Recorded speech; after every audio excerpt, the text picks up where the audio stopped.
I'm Miles. I got the chance to talk to Alison Carr, co-founder and COO of Nada, as well as one of Corporate Knights' top 30 under 30 sustainability leaders of 2019 about her work. Here's our conversation. I want to get a sense of, from your own perspective, what you think people most widely recognize you for with regards to your change-making experience. I've been involved with NADA pretty much since the very beginning, and so I guess it's shifted over time as my role has sort of grown and developed. I was starting out doing everything when we were still in pop-up shop mode. I was leading all of the community events. I was figuring out I was making connections with various community members and organizations, getting involved in every community event that we could possibly find, and also starting to source products that we wanted to bring into our pop-up shop. And then once we started our brick and mortar location, our roles shifted, obviously, because we then had a store to deal with.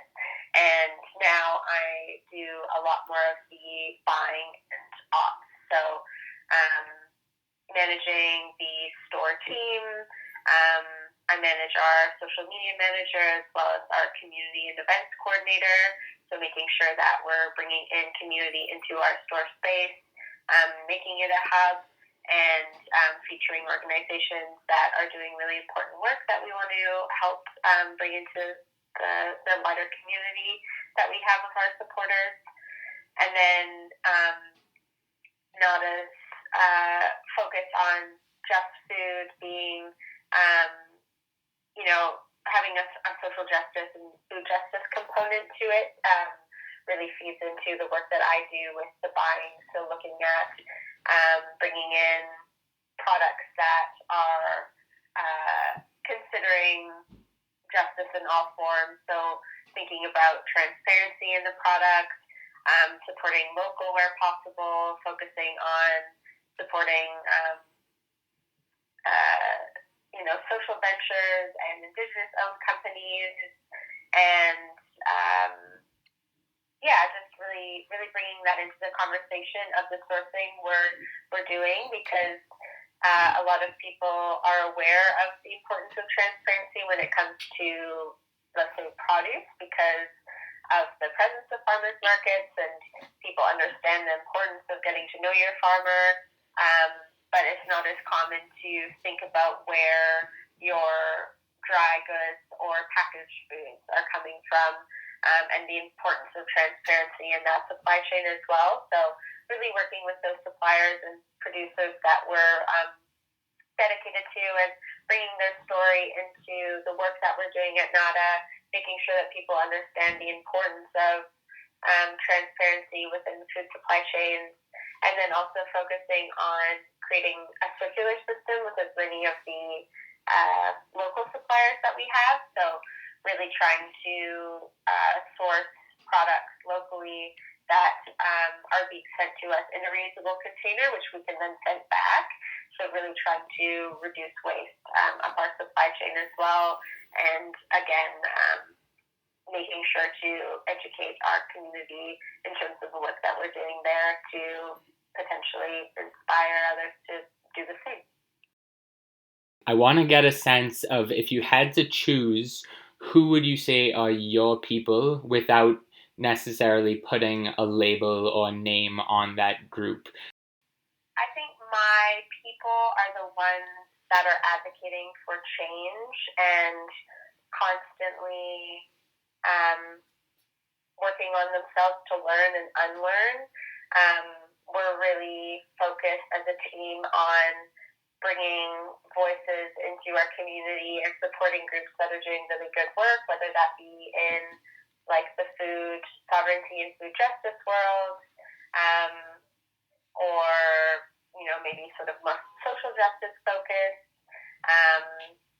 And it's something that I'm finding I'm increasingly becoming more more passionate and involved in, especially with the urgency of the climate crisis and the direct correlation between the work that we're doing at Nada with the food that we're sourcing in relation to climate contributions. So I think, that would probably be my answer. People who are advocating for change and in the way to, support a better and healthier climate. How exactly would someone else be able to tell that these kind of people are your people? So, for example, what kind of characteristics or activities would someone see from these kind of people? A lot of these people are volunteering or working for organizations, whether it be like not-for-profit or for-profit organizations that are amplifying voices or bringing stories of injustices into sort of the fabric of the work and the mission of the organization or work that they're doing individually.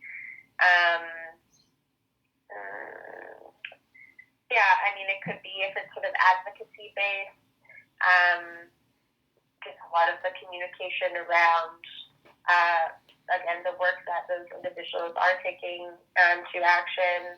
If it's, we work with a lot of partners within our 1% of the Planet community who are focused on things like waste diversion and plastic pollution, and various social justice issues as well. So in some instances, there is an activist part of a person per se, who is actually getting involved in frontline work and making sure that they're getting out onto the streets and drawing people into the injustices that are within our community and our programming that we're trying to bring into the store. Yeah. And so now I want to get a sense of what values you hold closest to you that on a daily basis you at least try to live up to. I think humility is maybe one of my values, and really recognizing like the privileges that have contributed to where I am at, and and recognizing that those privileges are not equally dispersed amongst everybody around me, and so really sort of bringing that into my value system and recognizing the importance of myself being a good ally and amplifying voices of other folks who may not have had the same privileges as myself. How would someone be able to tell that this is your value without you telling them that humility was your value? Like what activities and characteristics would they observe? I've had some successes in life, of course, but I think just always recognizing that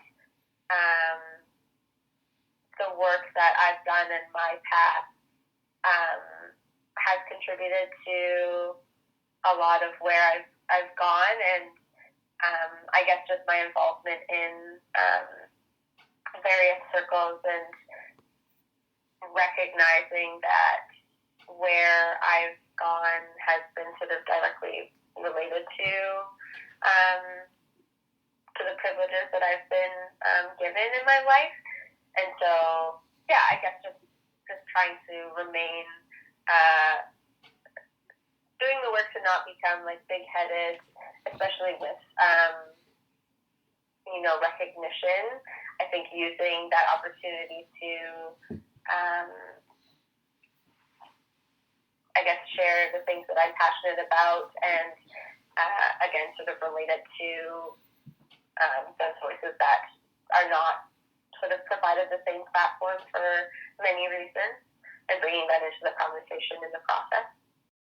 I want to now start to look ahead and get a sense of the kind of future that you want to make in the world, let's say by the end of 2020, which isn't a ton of time and it's going to fly by, but I more so want to get a sense of the role that you see yourself making in that future. So this is a timely question. We just at Nada had our annual strategy session, and so a lot of the work that I'll be doing within my role is specifically going to be focused around bringing a lot of these stories into the store and making the connection between advocacy and education within the Nada space. So really trying to amplify the work that we're doing and share the stories of the suppliers that we're choosing to work with, and just bringing sort of a greater education around food and food justice to the Vancouver community and the wider community who are following our work. Because of just, starting a business a year and a half ago, and never having done this before, there were just a lot of things that fell by the wayside, and we're looking to improve upon that we haven't had the opportunity to do yet. So that's going to be a big focus of mine, is continuing to do that work and share it with the community, and then also bringing in community members who are working within those buckets that I mentioned around food justice and waste education and that kind of thing. And what else? I guess, those things and that work that I'm doing and how it relates to contributing to bettering the climate crisis and focusing on foods that are sourced transparently and don't have as much of an impact as others.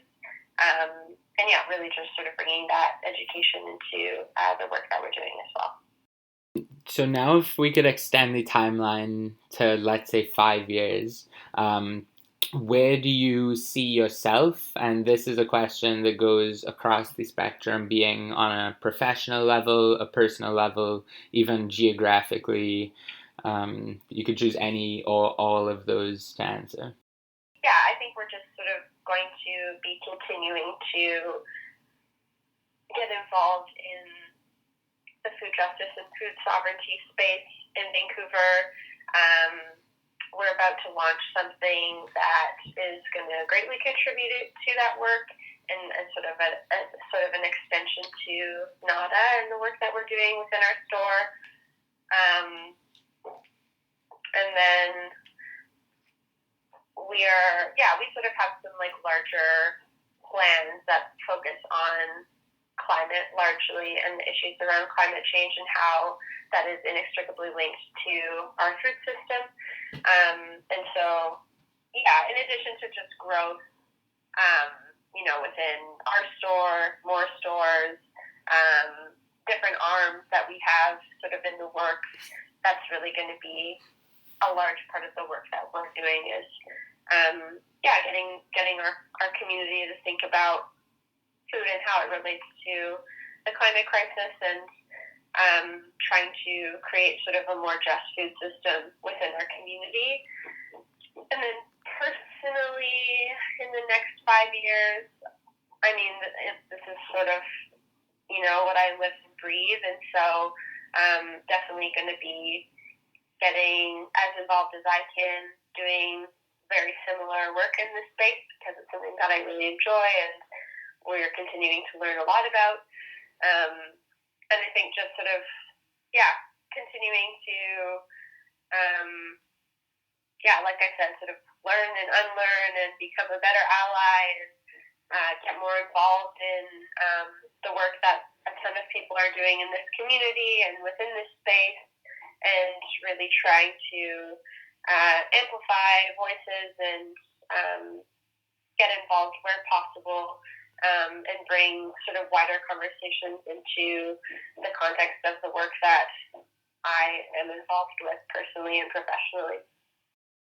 I just want to get a sense of any content, whether it be a book or a podcast or anything else that you've taken in that has pivoted the way that you go about your life. I really like the podcast Next Economy Now. I think because it highlights a lot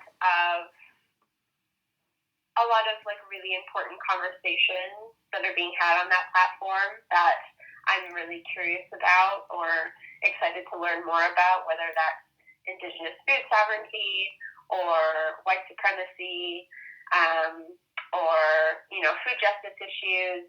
They bring in a lot of really incredible people doing some really great work and talk about some really big and really complex topics.